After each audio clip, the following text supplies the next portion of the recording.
Hey guys, it's Ted Bogert with the Ted Show. Happy Gratitude Tuesday. I have so much to be thankful for, including my co-host with the mostest, Kendra Davies with Stellar Life Coaching.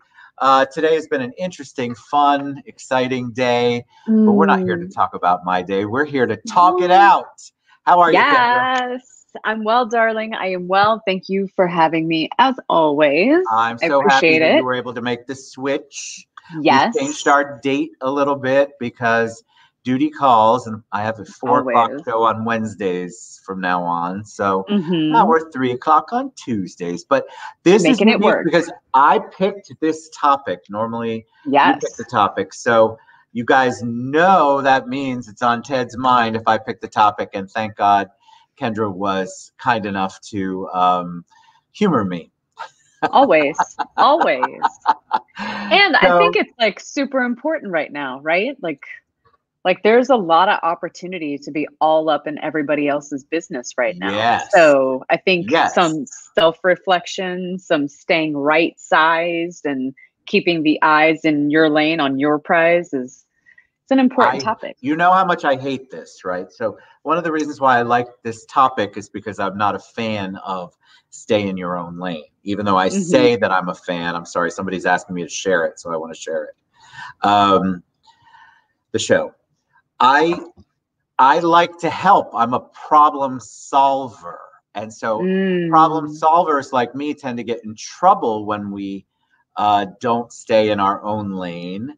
And so what I want to talk about a little bit is how that thought process goes. You posted something really cool today, Michael Phelps. I'll let you share it. Yeah. But I think people don't, like for me, I don't know what to do. If somebody comes to me for advice, then I want to see the advice through.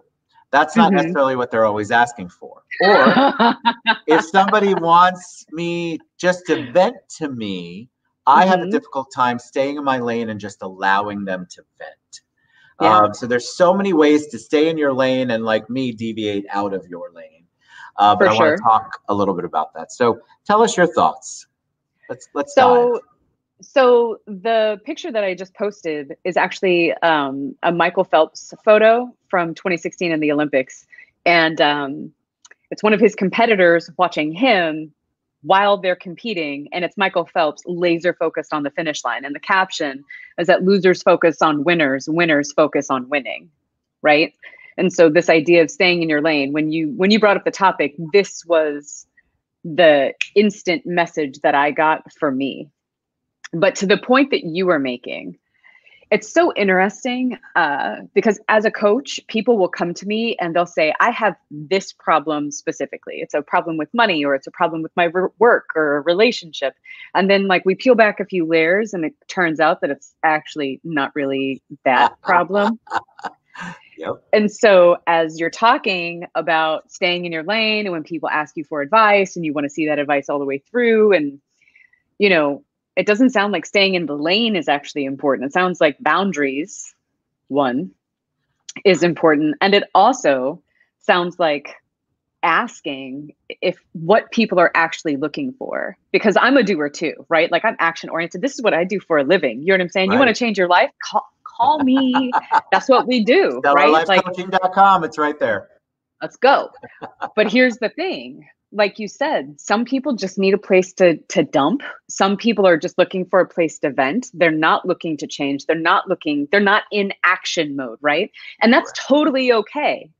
What I've learned is that I have to ask, hey, so based on this conversation, are you looking for feedback? Are you looking for suggestions? Or do you just want to talk? Like, are you going to be in a position to even receive what I'm going to say, right?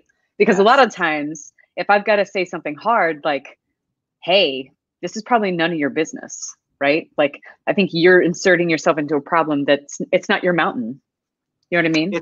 It's not our mountain. So I can tell you, like, from my perspective, one of the things I've had to learn being married is that Stacy just needs a place to vent. She doesn't need me to fix it. I think we've talked about that before. So I need to stay in my own lane. If she is coming and asking, and you're right, you have to establish what the boundaries and the parameters are.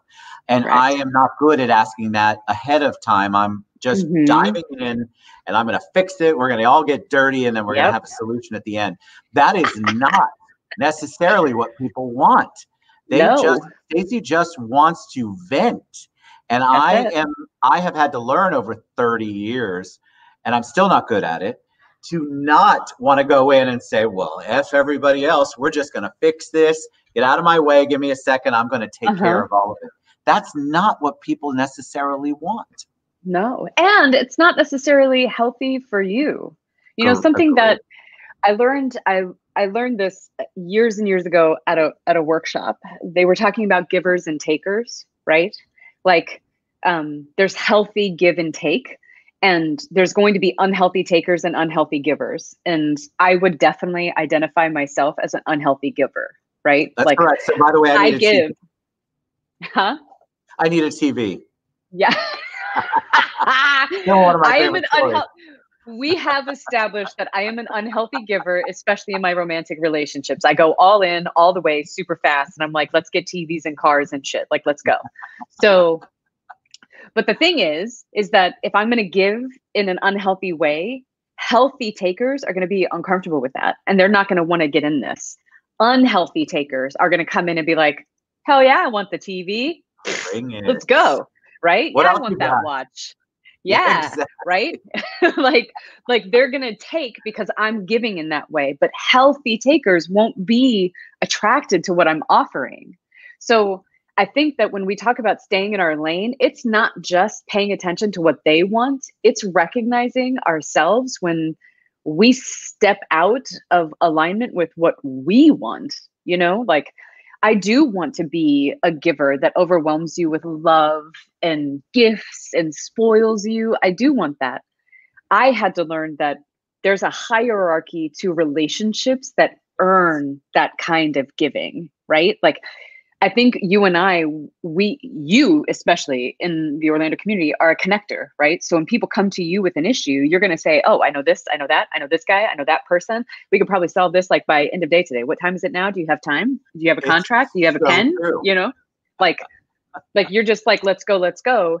And recognizing that if you're going to show up like that, people are going to show up with open hands saying, give me, right? But they're not all going to pan out because they're unhealthy takers. Does that make sense? I have a lot of that. I have that. It's that kind of that joke where you put the light out and the bugs all come. Yep. I just don't kill the bugs. They just are. And so what happens is, you're right. So I immediately am like, okay, I know how to solve this. Well, my solution might not be the answer. And I have to figure that out, which is the stay in my lane part. Is them explaining to me what it is that they need, which is why asking, like you said, is so critical, because then I'm not going outside of the purview of what they really came to me for. If you come to me and you want to do a fundraiser that raises 5,000 and I've just introduced you to 35 vendors and you're going to raise 15,000 and you're like, heck no, I got no desire to do that right now. Too big. It's too big for me. My mind. I'm not listening to what their parameters are, or I haven't asked the right questions. Yeah. And I feel like it is that faulty thought process that says, oh, this is how I give, right? Yeah. So everybody wants that. Like if you come to me and you say you want to do a fundraiser, I'm like, look, we're got a fucking gala. I got a gown. Do you know what I'm saying? I got a hair lady. I'm all about this. I got makeup. You know what I mean? Like I have big vision, big vision. And I think you hit the nail right on the head, that it is about recognizing not just, it's taking that large vision, but recognizing that you have to be able to break it down into those smaller pieces so it doesn't become absolutely exhausting. Yes. And so another thought that I had is I actually had a consultation with a potential client the other day, and he was calling me about work, right? And he said, so I've got 4 years of like a meets expectations reviews at work. And he said, I've gone back and tried to challenge the feedback from last year because I asked for feedback all year long. They told me I was doing good. And then at the end of the year, I got meets expectations and I didn't get a raise. But when he went back to challenge it, his HR people was like, listen, you have 4 years of this, different projects, different managers, same results. The problem is not them. The problem is not the feedback. The problem is you. Woo! Woo! ooh, so now he's nervous. He feels like he's going to lose his job. Something's got to give. He's like, how do I do this? I really want to challenge the feedback. And like my job in that moment is to be like, shake him awake and say, listen, there's no point. He asked me if he should challenge the feedback from 2 years ago. Oh, I was like, no, you should take that feedback, right? Sometimes staying in our lane is recognizing when the world is pushing us back, or somebody is telling us no, or we're being confronted over and over again with the same roadblock, the same challenge. It's stopping and saying, maybe I'm the problem. Maybe them not following up. This is what I just discovered, Kendra. You're so dead on. You might be wrong. Imagine. Hopefully this isn't recorded. Yes. So the thing is that I don't necessarily listen to that feedback the way that I should. So if I am the one that's stressed out or getting the negative feedback or not getting the feedback I want, and like you said, it's all of these other outside people who have nothing to do with each other, and all of it points back to me. I'm the common denominator in this thing. I don't know who that they could be talking about. It can't be me, but I know it's me. And so one of the reasons why stay in your own lane has come up, especially lately, is because projects that I'm working on, I'm getting redirected or hand slapped or whatever it is. And I keep getting the same message. And I'm finally like, well, you're doing it dumb. That's not the right approach. It's you. And for so sure, it's not me. Perhaps my way isn't the right way for them. Why? I would like to say out loud for the record that I don't believe that that's actually true, but I'm going to hold space for you that it might be a possibility. I mean, you never, right? So here's the deal. I have to figure out, okay, if I step out of my lane, what are the repercussions? What are the consequences? What am I going to feel? How are they going to feel? It's more than just giving your advice or your expertise, quote unquote. Yeah. I also have to remind myself, not everybody that asks for my advice really wants it. They don't. They just want to vent, or they want to hear what they want to hear, or they have an expected outcome of what I'm going to say. Correct. So I can't, in good conscience, blame them because I haven't set the parameters or the boundaries, or I'm not paying attention to them. You know, I think one of the hardest spiritual awakenings, right, for me was the revelation that the problem might be me. Like it is a truly spiritual experience, like, because it's humbling. It takes you out at the knees. And I resisted, man. I fought to the bitter end. I thought that I'm right. I thought that I know. I thought. And you know what it really came down to is that all of my thoughts were based on bullshit beliefs. Yeah. But I had just bought into them and thought, you know, hey, I am this. And so that means that I'm meant to do this in the world. And it was just a thought that I had a belief, and the world was being like, nah, I don't think so. I don't really think that's the one. And I was like, no, we can make this fit. I promise. But then the universe literally removed every single thing piece by piece. Like at one point I'm living in my fucking car, resisting, white knuckling my way through. And I remember the moment where I broke and I was like, this isn't working.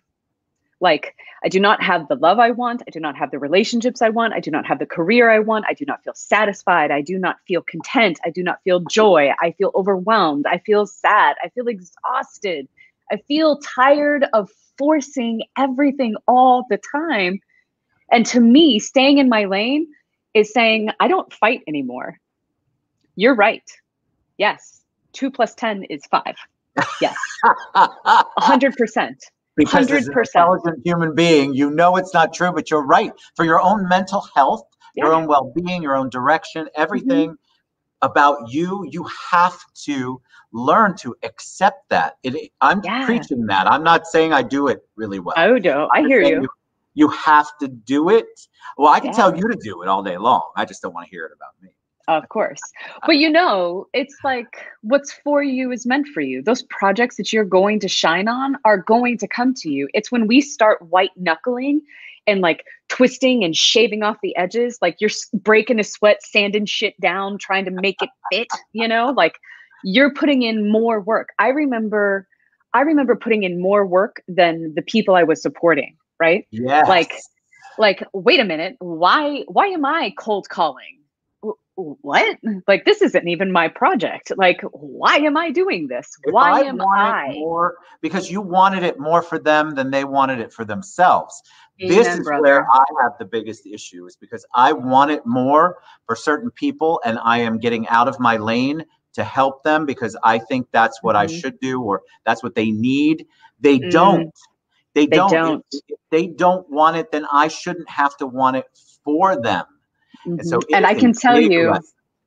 I feel like that thing that says they need me or they need it is like my ego. Cause I get that voice too. 100%. Yeah. And it's just my ego. I just don't want to be wrong, you know, like especially if I really buy into somebody's cause, you know, or like somebody's vision, you know, like I work with people all the time who say, you know, I want to write a book, I want to do a thing. And then they tell me their ideas and I'm like, holy shit, this is going to be amazing. Like you're going to be a bestseller. Like you might be on Oprah before me. It's like TED show today, Oprah tomorrow. It's happening, It right? happens. Like that is the experience. But then it's like they're not there. And if I'm not mindful, right? If I'm not mindful of where they're at in the journey, I get too far ahead, they disconnect and they'll quit. Like Yeah. part of learning how to support people is learning how to support them where they're at. Like, can I Yeah. see you exactly where you're at? Not where I think you should be, you know, all of that nonsense. Like, I want to see you where you're Hard. at. What resources do you actually have? What is going to be maintainable and sustainable for you? You know, like if somebody comes in and they want to lose weight, I'm not going to go into your nutrition right away. I'm going to talk about your fucking ideas about food. Like, what do you think about food? Like, are you pumped about broccoli? Like, if you're not, like, we have to have a different conversation, right? Right. So it's like, I know how to meet people where they're at. And I think that in my personal life, I'm with you. In my personal life with my friends, I'm like, here's it all, everything. Let's Take it. go. Here, You what know do what you I want? mean? Like, exactly, exactly. But, you know, I think staying right sized, keeping my ego in check, and making sure that I'm not doing it to fulfill something in me that gets some sort of validation that I'm more awesome because I did it. You know what I mean? Like Yes. when I remember, I also think people, one of the things I was thinking as you were speaking is that there have been times where I'm asked for my opinion, the parameters are there. I am giving them my advice, my expertise. That's mhm, a one-shot deal, people, which I'm having to learn. The next mhm, time they may ask, and if I don't ask mhm, about the parameters again, it could be a totally different set of rules. And so I mhm, can't assume that because you wanted my input and my opinion on this issue, that the next one you want the exact same. And that's where I mhm, tend to go, what the F? You asked me about this. This was so successful the last time. You implemented mhm. what we talked about. And now you don't want my opinion. Well, that's again back to me because I didn't set the boundaries for each particular thing. It's not necessarily about a Yeah. relationship. It's about what they're trying to talk about at that moment or whatever the project. Yeah. And, you know, I mean, at the end of the day, I think that if we're going to talk about staying in our lane, I think it's about recognizing the self. Like if I'm self-aware enough to know that, you know, I'm putting in more effort than the people that I'm working with, and that could be my personal relationships, romantic relationships, my work, like it doesn't matter. If I'm putting in more work and I'm feeling unappreciated or I'm moving into this dynamic where it starts to feel unhealthy and I'm getting resentful, I am responsible for that. Like I, to me, that feeling is a boundary violation of mine. Like I have boundaries and parameters for what I'm comfortable with. And if I am uncomfortable, that is often on me. And so even when you brought up the topic, it was always about the self. Like, this is my lane. You think about it like bumpers at the bowling alley, right? Like How do I make it so I get no gutter balls, right? Right. No gutter balls means that I have to have those boundaries. I have to have those parameters. I have to have clarity about who I am and how I operate.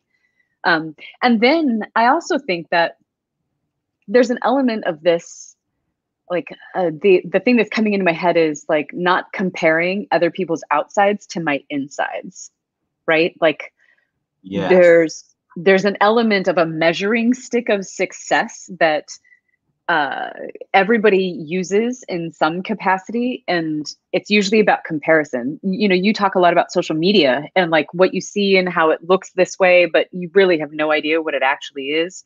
Yeah, like And Facebook.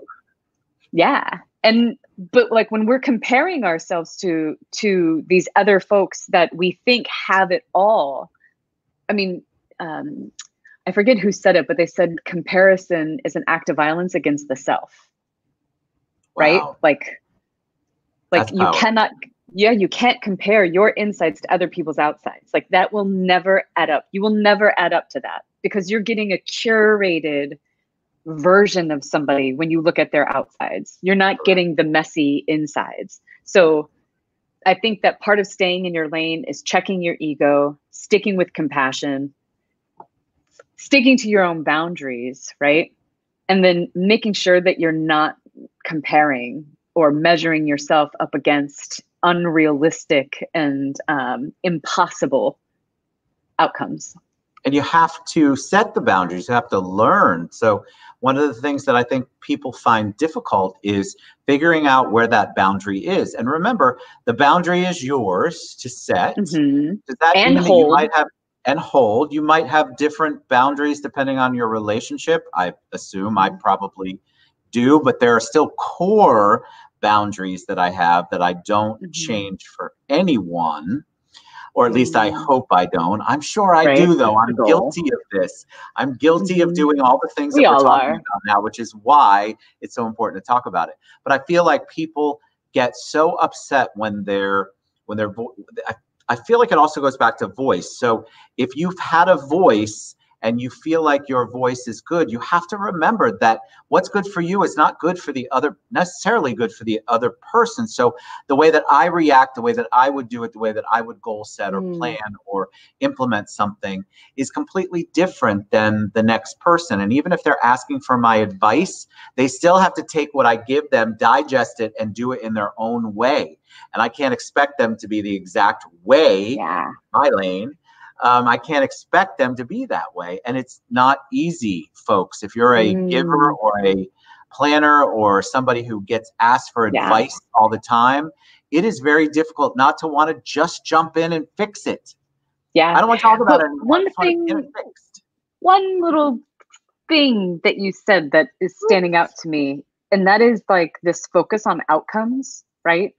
Like, I think over the last 5 months, I've talked a lot about focusing on the journey. Like, we don't know what the future is going to actually look like right now. So you cannot focus on the outcomes. You don't know what is coming. So it's like giving up the idea that you can plan on this outcome and learning to enjoy the journey and build step by step, I think is another one of those spiritual awakening type experiences that you actually get from point A to point B better, faster, more efficient, with less burned bridges and less emotional panic attacks and breakdowns when we're not so attached to a final outcome, like what it has to be like, what it has to look like, what it should, stop shoulding on each other, like really letting go of the outcome orientation and make it about the journey. Like, how do I want to feel? What do I want to do?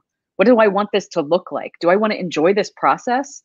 What are the boundaries that I need to have in order to know that that's possible and then that's going to happen?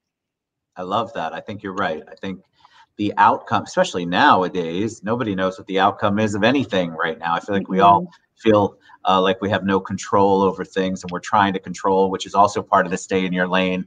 I want to control the entire narrative. Kendra, that's it. I'm going to control it. This crazy world of COVID is not going to get me. And I feel like that we put so much pressure on ourselves to make sure the outcome's good that we don't enjoy the journey. We're also taught things like no pain, no gain. And, you know, I'm not necessarily a big proponent of that. I feel like that takes away from the journey, and that every journey has to be painful in order for you to have a successful journey. You have to hustle hard, hard. I'm like, bump all that. What's your hustle? What's your hustle? I want to work less days and make more money. That's what I'm trying to do. Shit. I ain't trying to work harder.